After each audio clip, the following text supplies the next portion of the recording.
मेरा नाम राहुल है। मेरी उम्र 23 साल है और मैं दिखने में काफ़ी हैंडसम और स्मार्ट हूँ। जो भी लड़की मुझे एक बार देख लेती है, बस देखती ही रह जाती है।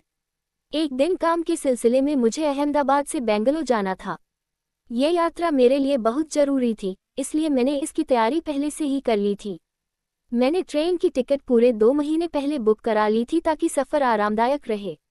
ट्रेन शाम 7 बजे की थी और मैं समय से पहले स्टेशन पहुंच गया। जैसे ही ट्रेन आई, मैं अपनी सीट पर जाकर बैठ गया। कुछ समय बाद ट्रेन धीरे धीरे भरने लगी। हर कोच में भीड़ बढ़ती जा रही थी। कुछ लोग अपनी सीटों पर बैठे थे, तो कुछ खड़े होकर जगह तलाश रहे थे। वातावरण में हल्की गर्मी और शोर था। तभी मेरी नज़र एक महिला पर पड़ी जो भीड़ से रास्ता बनाते हुए मेरी तरफ आ रही थी। उनकी उम्र लगभग 50 वर्ष रही होगी। उनके साथ 2 लड़कियां थीं।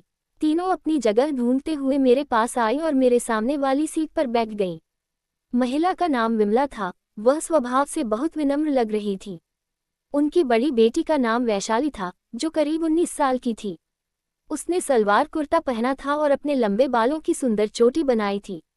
उसकी खूबसूरती ने मेरा ध्यान खींच लिया। उसकी छोटी बहन का नाम दीप्ति था और वह 16 साल की थी।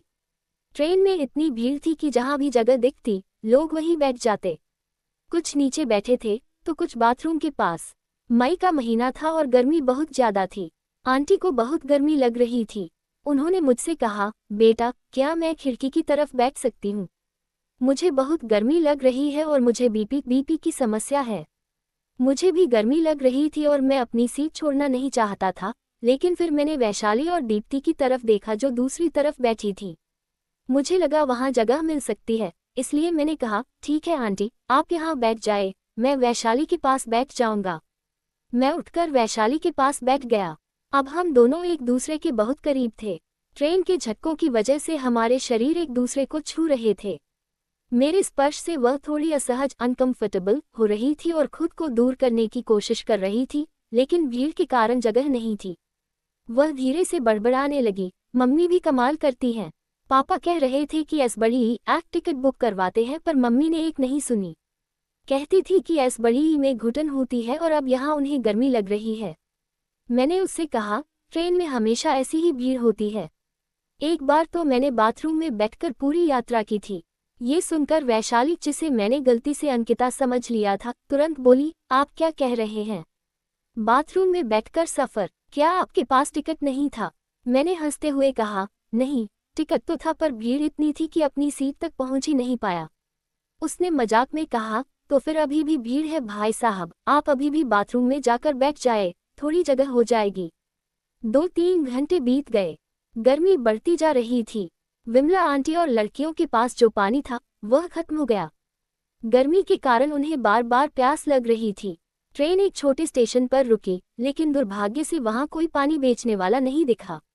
वैशाली बहुत परेशान हो गई और बोली, अगर मुझे पानी नहीं मिला तो मैं बेहोश हो जाऊंगी। उसकी हालत देखकर मुझसे रहा नहीं गया। स्टेशन पर भीड़ की वजह से दरवाजे तक जाना नामुमकिन था। तभी मेरी नज़र इमरजेंसी विंडो पर पड़ी। मैंने तुरंत ग्रिल ऊपर की और खिड़की से बाहर कूद गया। आंटी और लड़कियां मुझे हैरानी से देखती रहीं। मैंने भागकर पानी और कोल्ड ड्रिंक खरीदी और पसीने से लथपथ होकर वापस उसी खिड़की से अंदर चढ़ गया। जब मैंने पानी की बोतल वैशाली की तरफ बढ़ाई, तो उसके चेहरे पर राहत और खुशी थी। उसने पानी पिया और मुस्कुराते हुए मजाक में कहा, थैंक यू बाथरूम वाले। ये सुनकर सब हंसने लगे। मैंने कहा, मुझे बाथरूम वाला मत कहो, सबको लगेगा मैं सफाई करने आया हूँ। उसने हंसकर पूछा, तो फिर आपका नाम क्या है? मैंने बताया, मेरा नाम राहुल है। सफ़र आगे बढ़ा। रात के 9 बज चुके थे। आंटी और लड़कियों ने अपना खाने का डिब्बा खोला। वैशाली ने मुझसे पूछा, राहुल, तुम खाने के लिए कुछ लाए हो? मैंने संकोच में कहा, नहीं आंटी, आप लोग खाए।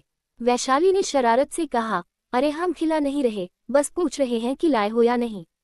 फिर मैंने बताया कि मैं चिकन बिरयानी लाया हूँ। ये सुनकर वैशाली की आंखें चमक उठीं। उसने कहा, मुझे बिरयानी बहुत पसंद है, पर मम्मी नहीं खाती।